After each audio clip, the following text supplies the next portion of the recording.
She changed locks before the fight. And that signature?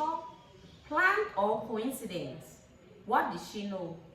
The key didn't turn. And my mom was still texting me. I'm standing on my own front porch, 23 suitcase at my feet, staring at the message. We changed the locks. The house lights are on. Her car's in the driveway. She's inside, ignoring me. Before we continue, please hit the like button, subscribe to the channel, and turn on the notification bell for updates. Then another text comes in, and the gate code. We don't trust you. I haven't even knocked yet. I haven't yelled. I haven't done anything that explains this. My hand is still on the doorknob when my phone buzzes again, but this time it's not her. It's a security notification. Access permissions updated. I freeze because I never removed myself. So I step back, open the app, and check one thing. And what I see doesn't just lock me out of the house. There are names missing.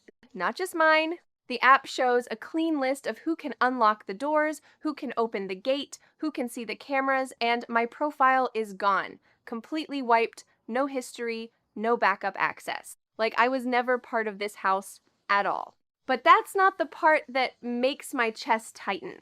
It's the fact that my mom is still listed as primary owner, and everything else has been reorganized under her. I look up at the house again, same windows, same chipped paint near the porch light. The same place I've been paying into for the last 2 years, every family contribution, every transfer she told me would go toward our future. My phone buzzes again. Another text from her. You should have thought about this before. Before what? I type, then erase. Type again. Nothing sounds right because none of this makes sense. There was no fight, no warning, just this. Locked out, cut off, blamed. I scroll further through the app, my thumb moving slower now. There's a timestamp. Admin changes 3 days ago. 3 days? That's before I even packed my bag. Before I told her I might look at apartments. Before anything that could have triggered this. This wasn't a reaction. This was planned. A car passes behind me, headlights sweeping across the driveway, and for a second, I see my reflection in the glass of the front door, standing outside like I don't belong here anymore. My phone screen dims, then brightens again as another notification slides in. Different app. Banking. I hesitate, then tap it, and that's when my stomach drops. Because the account I've been putting money into every month is no longer where I left it. The money isn't gone, but it's wrong. I'm still standing on the porch when the app loads fully, refreshing like it's about to correct itself. It doesn't. The balance is lower than it should be, not emptied, not drained, just quietly reduced, like someone took exactly what they needed and left enough behind to avoid panic. Except it does the opposite. My thumb hovers over the transaction history. I already know what I'm going to see, but I open it anyway. Multiple withdrawals, large ones, spread out just enough to look routine, all authorized by her. I let out a breath I didn't realize I was holding and stepped back from the door, dragging my suitcase down the porch steps. The motion feels automatic, like my body understands something my brain hasn't caught up to yet. 2 years. That's how long I've been transferring money into that account. Rent, she called it sometimes. Family support other times. And when I asked about it, where it was going, what it was building toward, she'd always say the same thing. It's for the house. For us. You'll thank me later. I look back at the front door. I don't feel like thanking her. My phone buzzes again, but this time it's not a text. It's the security app still open in the background. I tap back into it, scrolling past the access list, past the remove permissions. There's a section I've never really paid attention to before. Ownership and control. I tap it. Loading circle. 1 second. 2. Then it opens. My name isn't there. Not as secondary. Not as shared. Not even as a past contributor. Just Carla Moreno. Primary. Sole. I blink, Like that might change something. It doesn't. A memory pushes in her sitting at the kitchen table a few weeks ago, papers spread out, asking me to sign something for the contractor. I didn't read it closely. I didn't think I needed to. Why would I? My phone buzzes again, another text. Stop checking things and just accept it. I stare at that message, my grip tightening around the phone. Accept what? Being erased? Being locked out of a place I've been paying into, like it meant something? I scroll back to the ownership section, slower this time, like maybe I missed a detail. At the bottom, there's a small line of text. Recent changes recorded. I tap it, and a new page opens timestamps, document IDs, and one line that makes everything go cold. Ownership structure updated 72 hours ago, right before tonight, right before the locks, right before she told me she doesn't trust me. My phone buzzes again, but this time it's not her. It's a system notification, and it only says one thing: new document available for review. I don't open the document right away.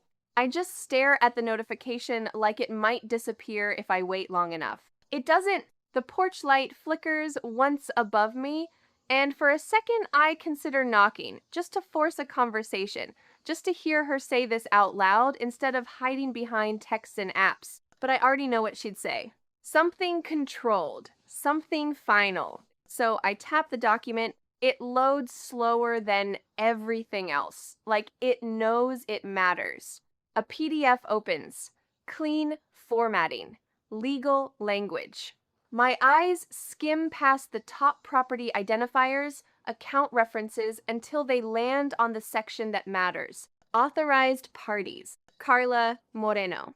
Greg Holloway. And then nothing. No shared ownership. No co-beneficiary. No May. My throat tightens, but I keep scrolling. There's a signature block at the bottom. Carla's name, Greg's name, and then mine. I freeze. It's my signature. Or something close enough that most people wouldn't question it. Same loop on the L, same slant, same rushed finish at the end. But I didn't sign this. I know I didn't. My chest starts to feel tight, like the air just got thinner. Because now it clicks those papers at the kitchen table. The ones she said were for the contractor. The ones she rushed me through while talking over me, telling me where to sign, flipping pages before I could read them. I pull the phone closer, zooming in. The date. 3 days ago. The same day everything changed. A car door slams somewhere down the street, snapping me out of it. I step off the porch completely now, onto the sidewalk, like I need distance from the house just to think straight. This isn't just about locks. This is legal. This is planned. I scroll back up, my hands colder now, steadier, in a way that scares me. There's a document ID number. I copy it. Then I switch apps into an old email account my mom doesn't know I still use. The one I set up years ago for school stuff, backups, things I didn't want mixed into the family system she controlled. I searched the ID, nothing at first. Then one result. An automated email, time-stamped the same day. Subject line, I open it. It's shorter than I expect. Just a confirmation that changes were processed, authorized, finalized, and attached to it. Another file. Different name. I download it, my thumb hesitating for half a second before opening. This one isn't clean. It's a scan. Slightly crooked, shadows along the edges, like it wasn't generated, like it was captured. My eyes go straight to the signature section again. And this time, I see it. A faint outline. Under my signature, like something had been traced, or copied, or layered from another page. My stomach drops, because that means this wasn't just me being careless. This wasn't just me trusting too much. My phone starts ringing. Her name. Mom. The sound cuts through everything, sharp and sudden. I stare at it for 1 ring. 2. Then I answer. I don't say hello. Neither does she. For a second, there's just silence. Then her voice, calm, steady, like none of this is out of control. You need to stop digging, she says. I look back at the document on my screen, at my name, at the signature I never gave. And I ask, quietly, why is my signature on something I didn't sign? There's a pause. Not long, just long enough. Then she says, because you already agreed, and hangs up. I don't call her back. I just stand there, phone still in my hand, replaying that one sentence over and over. Because you already agreed. No hesitation, no scrambling, no denial. Like this was settled. Like I'm the one catching up. I pull the phone away from my ear and go back to the scanned document, zooming in further, closer than before. The edges of the signature blur slightly, but the faint outline underneath becomes clearer. It's not just similar, it's layered. A copy placed over something else. The pressure marks don't match. The ink density shifts halfway through the last name. It's wrong. And suddenly, I remember something I didn't think mattered at the time. A few months ago, my mom sitting across from me again. Same kitchen table, same stack of papers, but this time she'd said, sign a few blanks, just in case we need them for quick approvals. Saves time. I laughed when she said it. Thought it was overkill, but I signed them anyway. I close my eyes for a second, and that's when it hits fully. She didn't need me to agree. She just needed my signature. My phone buzzes again, another message, but not from her, Greg. Don't escalate this, Lila. It's already done. I stare at the words, jaw tightening. Already done. That's what this whole thing is about. Not a fight, not a mistake, completion. I open my contacts and scroll past friends, past coworkers until I stop on one name. Sophia, my mom's sister. The only person in the family who doesn't just fall in line. I hit call. She picks up on the second ring. Lila? Her voice already sounds cautious, like she's been expecting something. I need you to be honest with me, I say, stepping further down the sidewalk, away from the house, like distance will make this easier to say out loud. Did my mom say anything about changing things legally? There's a pause. A long one. Then Sophia exhales softly. She said she was fixing paperwork, making sure everything stayed secure. Secure from who?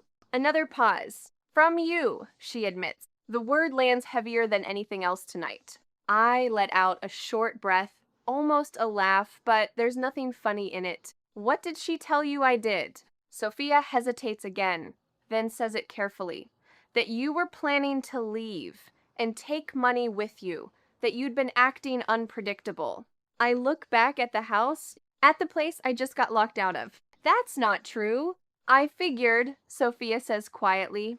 I nod, even though she can't see me. I have the documents, I tell her. My signature's on them. And you didn't sign? No.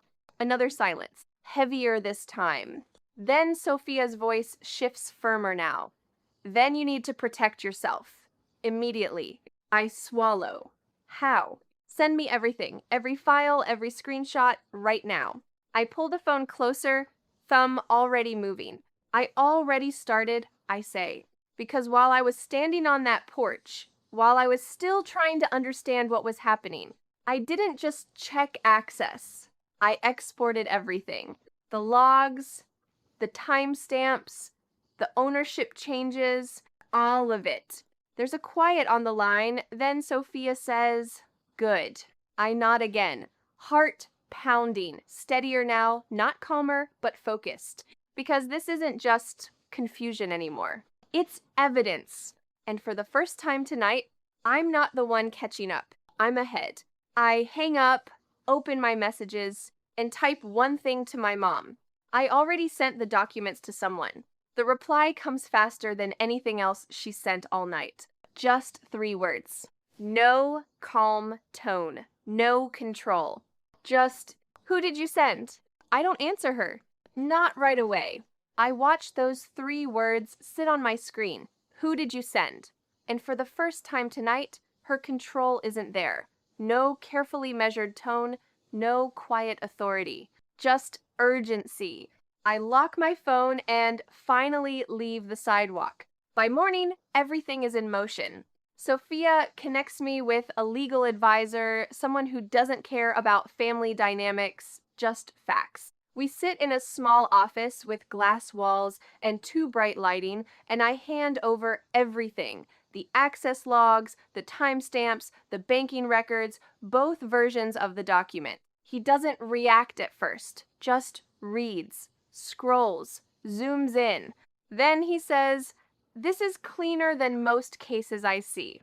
I blink. Cleaner? Yeah, he replies, tapping the screen. Pattern of withdrawals, timeline of access removal, and this, he zooms into the signature layer. This is likely reused from a prior document. If verified, it's unauthorized use at best, fraud at worst. The word lands flat, not dramatic, just factual. Fraud. Within 48 hours, a formal complaint is filed. The account tied to the house, flagged. Partially frozen, pending review. The property documents, under scrutiny. And suddenly, the timing of everything makes sense. My mom didn't lock me out because she didn't trust me. She locked me out because she needed time. Time to finalize everything before I could see it. But she miscalculated one thing. I checked. The calls start coming after that. First Greg. I don't answer. Then my mom. I let it ring once. Twice. Then I pick up. This time, she doesn't pretend. "You're blowing this out of proportion," she says. Voice tight now. "We handled things the way we had to. You forged my signature." Silence? Not denial, just silence. "It was paperwork," she says finally. "You were going to leave anyway. This just simplified things." Simplified. I close my eyes for a second, then open them. "You took money I put in. You removed me from everything, and then you locked me out. You would have made it messy," she snaps. "This was cleaner." There it is again. Cleaner. I almost laugh, but I don't. "Yeah," I say quietly. "It is cleaner." And I hang up. Over the next few weeks, everything shifts. Sophia stays in contact, steady and direct. Greg disappears completely. No messages, no calls. And my mom? She tries to control the narrative at first. Tells extended family I overreacted, that I misunderstood. But documents don't misunderstand. The investigation forces responses. Timelines. Verification. And slowly, the story changes. Not mine. Hers. Funds remain frozen. Legal pressure builds. Conversations that used to happen behind closed doors are now documented, reviewed, questioned. There's no dramatic collapse, just a steady unraveling. And me? I move into a small apartment across town. Nothing fancy, just mine. No shared accounts, no permissions to revoke, no one else's name tied to anything I build from here. The first night, I sit on the floor with my back against the wall, phone in my hand. Out of habit, I open the same app, the access list. It's empty now. No house, no system, no inherited control. For a second, it feels like loss. Then it doesn't, because this time, no one can remove me from anything.